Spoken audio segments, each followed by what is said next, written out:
love Jones like Jenny. I keep the mother rappers thinking. I bring so many words to life, some say I need a condom for my ink pen. Sometimes I bring my style sluggish. Plus, focus be on my bone like my name was Thuggish Ruggish. If I was you, I'll be trying to figure where your whore is.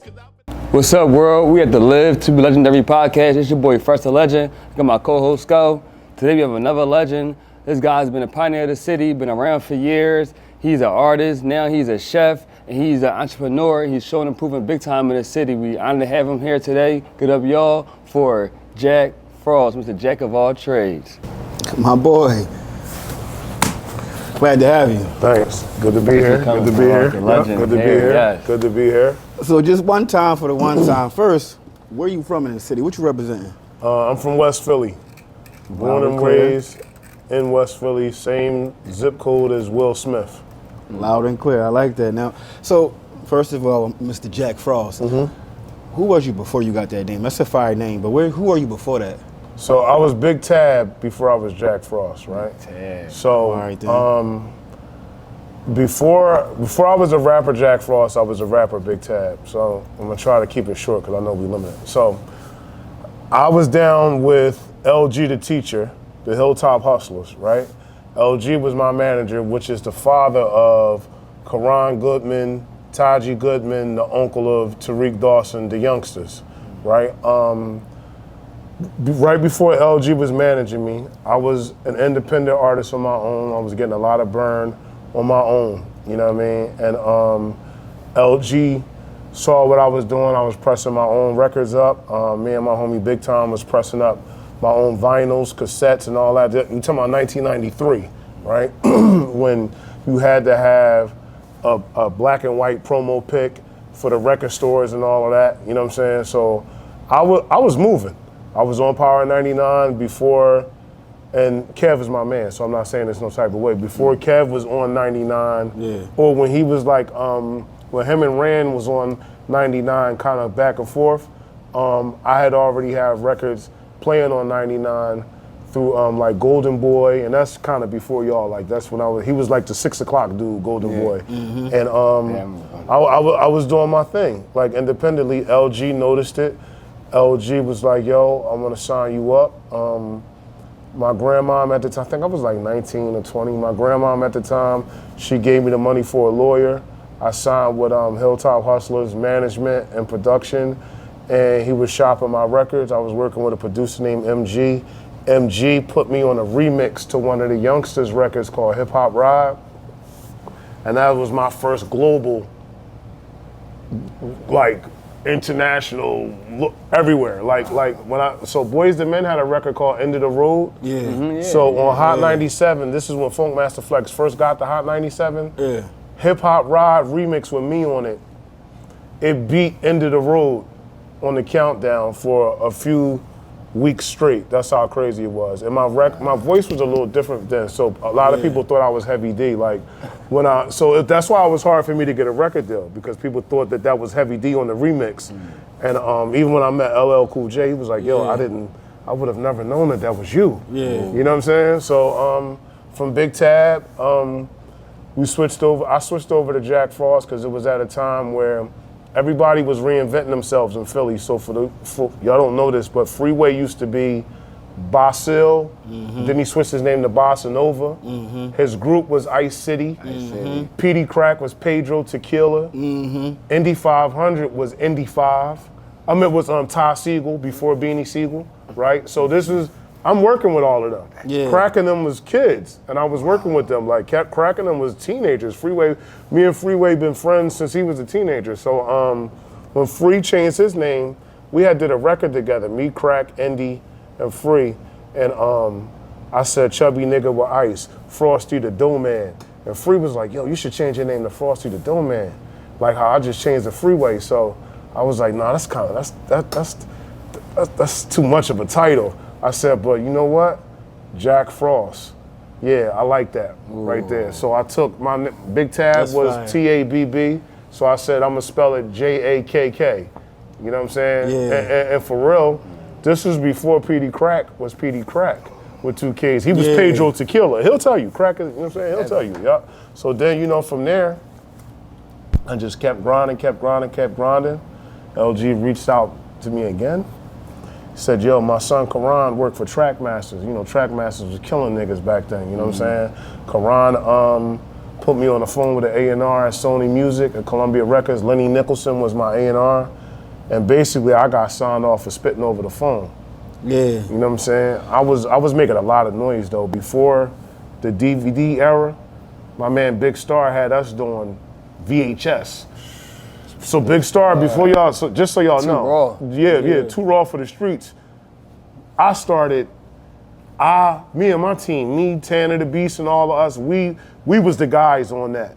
And then before, and Cheek Raw, I'll tell you, we was the old heads. Like when I first saw Cheek Raw on Too Raw for the Streets, I was like, man, this skinny nigga is just a problem. So I always embraced all of the Philly artists, and you know, I always represented Philly. Karan got me signed to Sony through his production company. I never had an album out, but I had a really dope mixtape and a lot of good records with people. I got a chance to tour. I made a lot of feature money, publishing money. My biggest record was called Philly Love, and it was talking about everything in Philly from the time that I grew up until 2002, which was when the record came out. So it talked about the Junior Black Mafia, CHARLIEMACK celebrity ball games. CHARLIEMACK invented the celebrity basketball games. Like when we was in high school, like when the JBM, Junior Black Mafia, used to come to Overbrook and take all our girls, because they was the old heads with the, you know what I'm saying, with the fly whips, and they had the drug game locked out our area. You know what I'm saying? Like CHARLIEMACK was having Rakim and Big Daddy Kane and all these people at celebrity basketball games. Like, so all of these people, they had an influence or some kind of impact. CHARLIEMACK, Bobby Dance, all of them, you know what I'm saying? Me and Free, speaking of that, me and Freeway met at dances before him and Beans met. So listen, right? So you were signed at Sony. What made you leave Sony? Because you got it on your own accord. Nothing happened. You left. Right, yeah. So I went to Mecca while I was still signed to Sony. And me and Freeway went to Mecca together. And when I got there, that was the first time that I felt like that if I died right then and there on the spot, I was cool.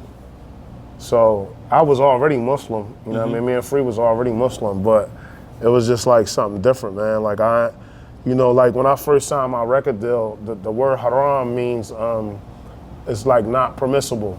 I didn't know that music, neither one of us, we didn't know that music was haram.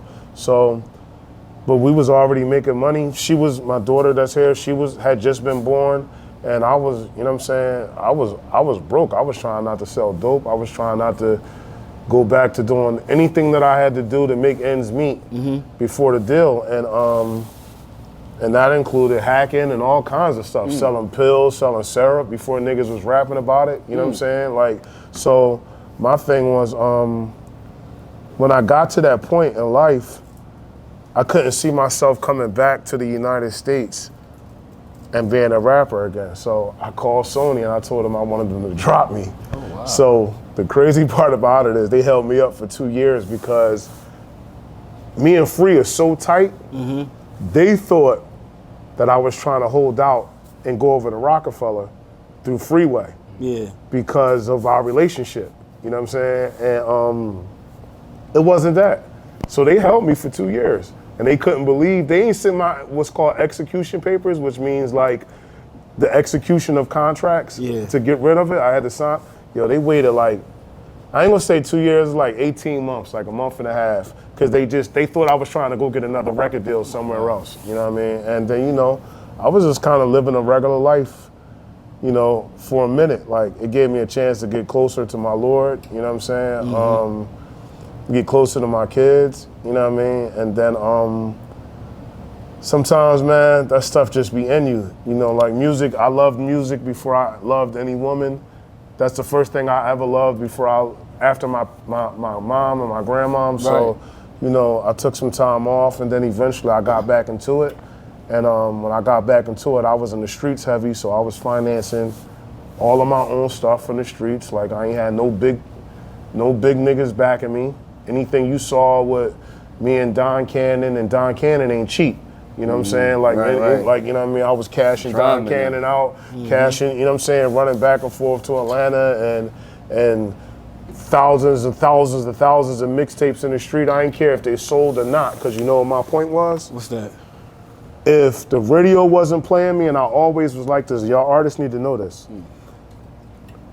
See, now it's different, right? Because you can just upload to whatever, Spotify, whatever, and then before that, what's the SoundCloud and all that? Yeah. So before that, right, we had to defeat the radio by just giving away stuff. Yeah. So that was my whole thing. I just would just press out thousands and thousands of mixtapes and give them away to the point to where now the radio's saying, we gotta play some of this stuff because this nigga got the streets It's too much. cracking, and this nigga got Don Cannon screaming and hollering all over everything. You know what I'm saying? And Cannon, step back, and all of that. And so we getting big money, nigga. You know how Cannon talk. You know what I'm saying? So you know, like man, like you know what I'm saying. I just kept it going. Live to be Legendary is proudly sponsored by Philly Real Estate Services and Solutions. Are you a Philadelphia landlord in need of expert landlord-tenant services? Look no further. Philly Real Estate Services and Solutions is here to represent you in landlord-tenant court, ensuring a smooth and hassle-free experience. Give them a call at 610-235-7998. Again, the number is 610-235-7998.